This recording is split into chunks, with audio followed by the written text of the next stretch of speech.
Friends, શિયાળાની season શરૂ થઈ ગઈ છે અને એમાં ખૂબ જ સારી એવી મેથી મળતી હોય છે.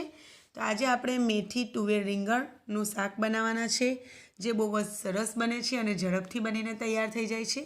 બાળકો પણ માગીને ખાશે એટલું સરસ ટેસ્ટી આ શાક બનીને તૈયાર થાય છે.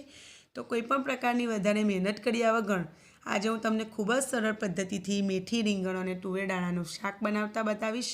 વિડીયો ગમે તો લાઇક જરૂરથી કરજો. ચેનલને સબસ્ક્રાઈબ ના કરી હોય ફ્રેન્ડ્સ તો જરૂરથી સબસ્ક્રાઈબ કરી લેજો અને તમારા ફ્રેન્ડ્સ અને ફેમિલી મેમ્બર્સને પણ વિડીયો શેર કરજો. તો ચાલો આપણે બનાવવાની રીત જોઈ લઈએ. તો અહીં મેં 500 ગ્રામ જેટલી મેથીને સરસ રીતે સમારી લીધેલી છે અને સારી રીતે ધોઈ પણ લીધેલી છે ખુલ્લા પાણીમાં.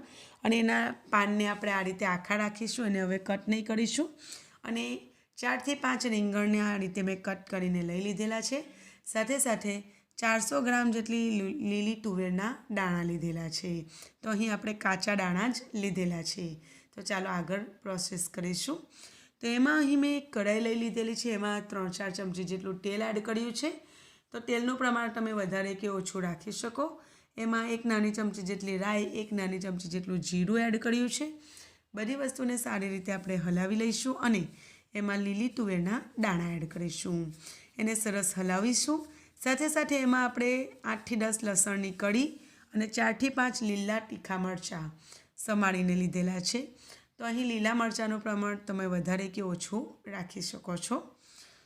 જે રીતે તમારા ઘરમાં તીખું ખવાતું હોય એ રીતે સરસ રીતે મિક્સ કર્યા પછી આપણે એના ઉપર એક પ્લેટ ઢાંકી દઈશું અને પ્લેટમાં આપણે થોડુંક પાણી એડ કરીશું. તો એ પાણીની વરાળથી જ તુવેરના દાણા સરસ એવા બફાઈ જશે.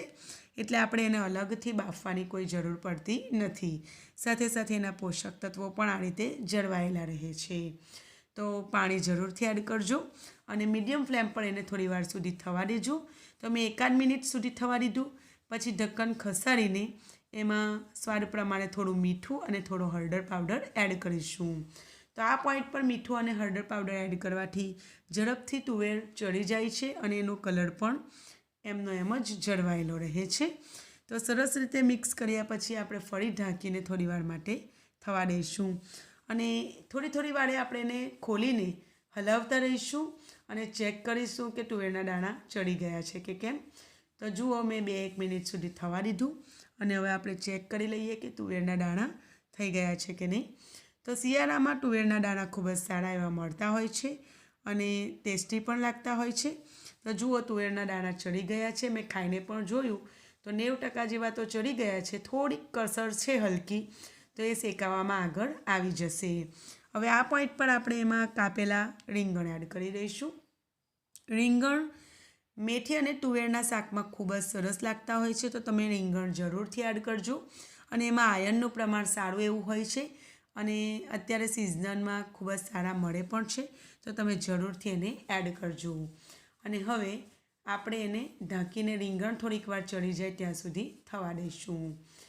તો લગભગ 2-3 મિનિટ જેવું થવા દેવાનું. વચ્ચે એકાદ વખત હલાવી લેવાનું. તો જુઓ, રીંગણને ચડતા બહુ વાર નથી લાગતી હોતી. તો સરસ એવા રીંગણ પણ થઈ ગયા છે. તેમાં આપણે મેથી જે ધોઈને રાખેલી છે એ એડ કરી દઈશું અને હવે આપણે કેટલાક પાવડર મસાલા એડ કરીશું. તો મીઠું સ્વાદ પ્રમાણે નાખીશું. મીઠું બિલકુલ વધારે નહીં એડ કરવાનું. અને સાથે સાથે ધાણા જીરું, તો મેં ધાણા જીરું 1 મોટી ચમચી જેટલું એડ કરીશું અને સાથે સાથે લાલ મરચું પાવડર બિલકુલ થોડું અડધી ચમચી જેવું એડ કરીશું, કારણ કે આપણે લીલા મરચાં પણ એડ કરેલા છે. તો 1 ટામેટું આ રીતે સમારીને એડ કરીશું. અને ફ્રેન્ડ્સ, મેથીની ક્વોન્ટિટી શરૂઆતમાં વધારે લાગતી હોય છે, તેથી મીઠું વધારે પડી જશે. તો જો ખારું થઈ જશે એટલે શરૂઆતથી થોડુંક ઓછું મીઠું એડ કરજો, કારણ કે મેથી જેમ જેમ શેકાશે એમ સોસવાઈ જશે. એટલે મેથીમાં મીઠું વધારે નહીં નાખી દેવું. તો છેલ્લે તમારે ટેસ્ટ કરીને નાખવું જરૂર લાગે તો, પણ શરૂઆતથી વધારે મીઠું એડ નહીં કરવાનું. વળી દાણાના ભાગનું મીઠું આપણે શરૂઆતમાં એડ પણ કરેલું છે. બધી વસ્તુને એકદમ સરસ આપણે મિક્સ કરી દઈશું અને હવે આપણે ઢાંકણ નહીં ઢાંકીએ, આ રીતે ખુલ્લામાં જ શેકાવા દઈશું. તો ફ્રેન્ડ્સ, આપણે દાણા પણ બાફવાની કોઈ પણ પ્રકારની ઝંઝટ નથી કરી અને બહુ જ સરળ પદ્ધતિથી તમને મેથી દાણા અને રીંગણનું શાક બનાવતા બતાવેલું છે. એનો ટેસ્ટ બહુ જ મસ્ત આવતો હોય છે. તો તમે આ રીતે જરૂરથી બનાવીને ટ્રાય કરજો. તો ફ્રેન્ડ્સ, તમે મારો આ વિડીયો કઈ સિટીથી અને કયા દેશથી જોઈ રહેલા છો એ પણ મને કમેન્ટ સેક્શનમાં જરૂરથી જણાવજો. તો મને કમેન્ટ તમારી વાંચવાનું ખૂબ ગમતું હોય છે. તો જો તમે વિડીયો જુઓ છો તો જરૂર એક સારી કમેન્ટ આપજો. અને તમારું કોઈ સજેશન હોય તો તમે એમાં પણ કહી શકો છો કમેન્ટમાં. બધી વસ્તુને સારી રીતે આપણે હલાવી લઈશું અને મેથી પણ કુદરતી રીતે એનું જે પાણી છૂટું પડતું હોય છે એનાથી શેકાઈ જશે. એટલે હવે આપણે એમાં કોઈ પણ વધારાની વસ્તુ ઉમેરવાની જરૂર પડતી નથી. તો ગેસની મીડિયમ ફ્લેમ પર આ રીતે હું તમને બતાવું છું એ રીતે આપણે એને હલાવતા જઈશું અને સરસ શેકાવા દઈશું. અને ઢાંકણ ખુલ્લું જ રાખીશું. હવે આપણે એને ઢાંકીશું નહીં.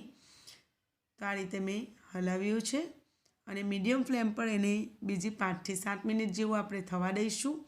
તો બધી મેથી સરસ ચડી જશે અને શેકાઈ જશે. અને આ રીતે શાક બનાવશો તો ફ્રેન્ડ્સ બિલકુલ કડવું પણ નથી લાગતું અને બાળકોને પણ બહુ જ ભાવે છે. અને ટિફિનમાં પણ તમે આ રીતે બનાવીને આપશો તો બહુ જ સરસ ટેસ્ટી લાગે છે અને કડવાશ બિલકુલ નથી લાગતી હોતી. તમે જરૂરથી આ રીતે ટ્રાય કરજો. તો જુઓ 5 થી 7 મિનિટ જેવું મેં મીડિયમ ફ્લેમ પર શેકાવા દીધેલું અને તમે જોઈ શકો છો મેથીએ ઘણું એવું એનું પાણી છૂટું કર્યું છે. તો એ કુદરતી રીતે એનું પાણી દરેક પાનમાંથી છૂટું થતું હોય છે, દરેક સબ્જીમાંથી. અને જુઓ સરસ એવું શેકાઈ ગયું છે 5-7 મિનિટના અંતરે. અને સરસ ડ્રાય થઈ જાય ત્યાં સુધી આપણે એને શેકાવા દેવાનું અને પછી આપણે ગેસની ફ્લેમને બંધ કરી દેવાની. તો છે ને એકદમ સરળ પદ્ધતિ. તો આમાં આપણે દાણાને શરૂઆતમાં એડ કરીએ, એને પણ બાફ્યા વગર કાચા જ ઉપયોગમાં લીધેલા. રીંગણ, તો આ બધી જ વસ્તુ આપણા શરીર માટે બહુ જ ફાયદાકારક અને પોષક તત્વથી ભરપૂર છે. તો આ શિયાળાની સિઝનમાં તમે જરૂરથી આ રીતે મેથી, રીંગણ અને દાણાનું શાક બનાવીને તૈયાર કરજો ફ્રેન્ડ્સ. અને આ શાક તમે રોટલી સાથે, ભાખરી સાથે કે પછી તમે બાજરી કે જવારના રોટલા સાથે સર્વ કરશો તો ખાવાની મજા પડી જશે. તો જુઓ આપણી મેથી પણ શેકાઈ ગઈ છે સરસ એવી. તો હવે આ પોઈન્ટ પર આપણે ગેસની ફ્લેમ બંધ કરી દઈશું અને ગરમા ગરમ શાકને આપણે સર્વ કરી લઈશું. તો ફ્રેન્ડ્સ, ટ્રાય કર્યા પછી જરૂરથી કહેજો કે તમને મારી રેસીપી કેવી લાગી. ફરી મળીશું એક નવી રેસીપી સાથે. ત્યાં સુધી આવજો.